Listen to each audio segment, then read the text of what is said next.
Smiley loved to ride. Way younger than the rest, and in home life at the best, you can find 15 alive.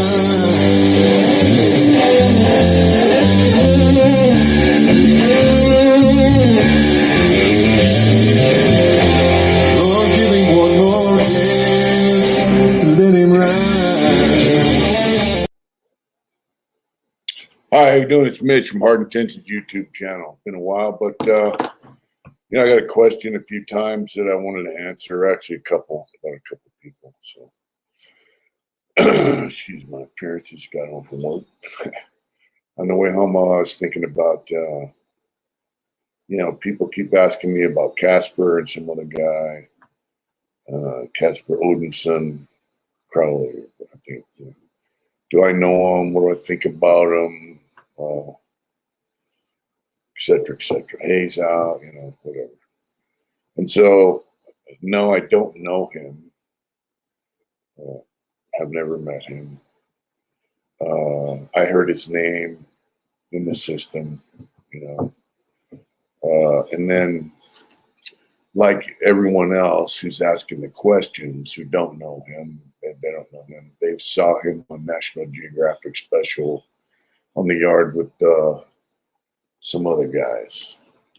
And I did watch that National Geographic when I was in prison because my friend David Marshall's in it in San Quentin.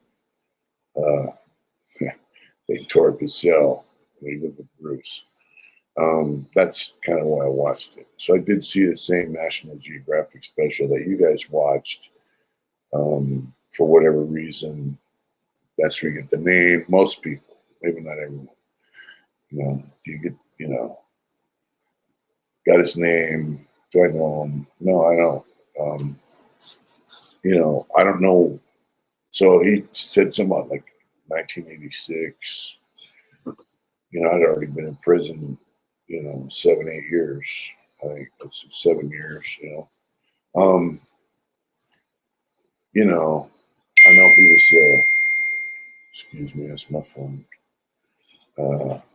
He's a pretty serious dude. He was involved with serious shit.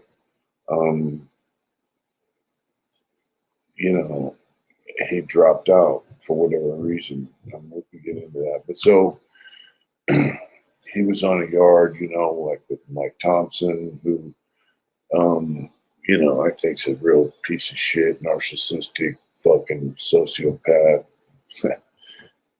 No remorse having, narcissistic, just bad.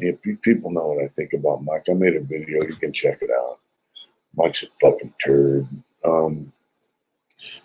I never heard any stories about Casper, testifying against people or fabricating information about people and, helping the FBI convict people of crimes on a story you heard, this and that. All the bad shit Mike did, I didn't hear any of that stuff about him. And prison's a small world. You hear about people, but people check in for a lot of different reasons. You have guys like they're gang members. They, for whatever reason, they get tired of whatever they're doing, or their name's in the hat. They know they're next, or they realize some of the things they've done, starts weighing on their mind.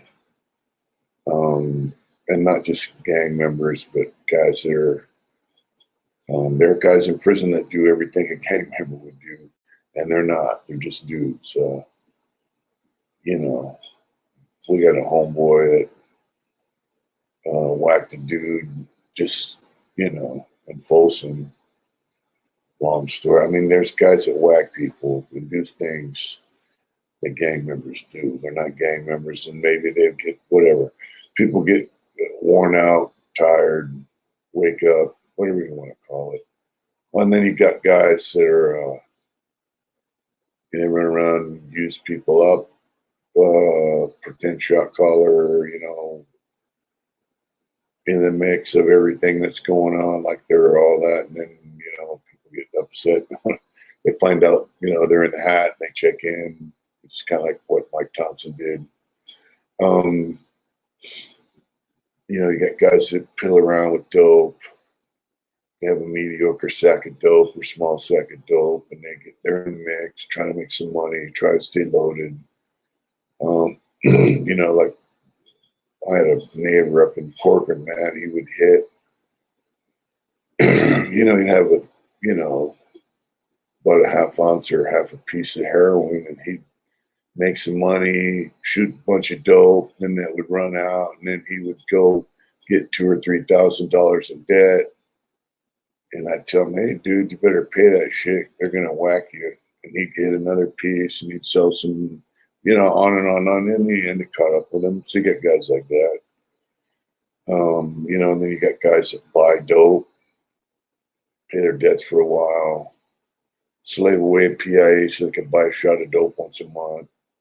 Then they decide they want 4 or 5 more shots of dope and they can't pay, and so they lock up.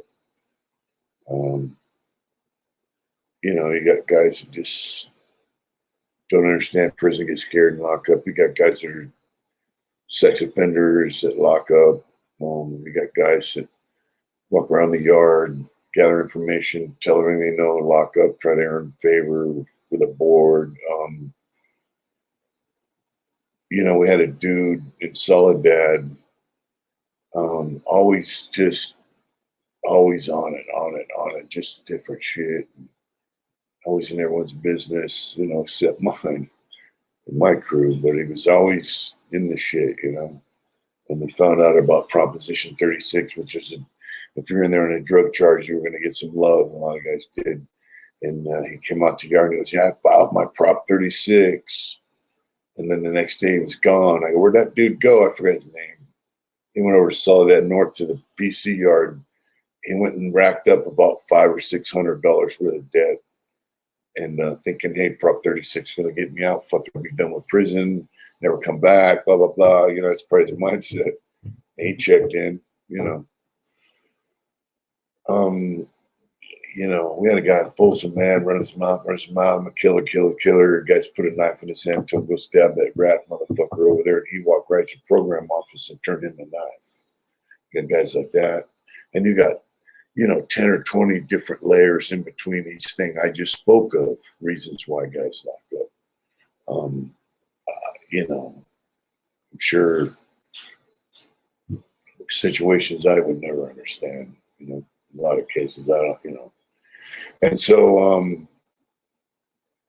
Casper went from being, whatever he was, to deciding that he was willing to live on a yard with all those different categories of people, all those, checked in for all those different reasons. He just decided was gonna, because when you drop out, you can stay on the main line or you go to a yard like that. So Jimmy Mack stayed on the main line, down at Donovan for forever. Anyways, so I don't see a lot of. He tells a story. I've seen part of it. He's not like narcissistic type shit. And then I did see that, the things where he has his own channel now, and he says, he's looking to get some redemption out of life. I think he's a little humble, and he realizes, man, that some of the things he done maybe weren't correct or whatever. Whatever but he did say, he's looking to do some positive stuff with whatever life he's got left. So, that's a pretty humble statement. So I think that, looking at Mike Thompson and looking at him, it's like a stark difference. It's like night and day.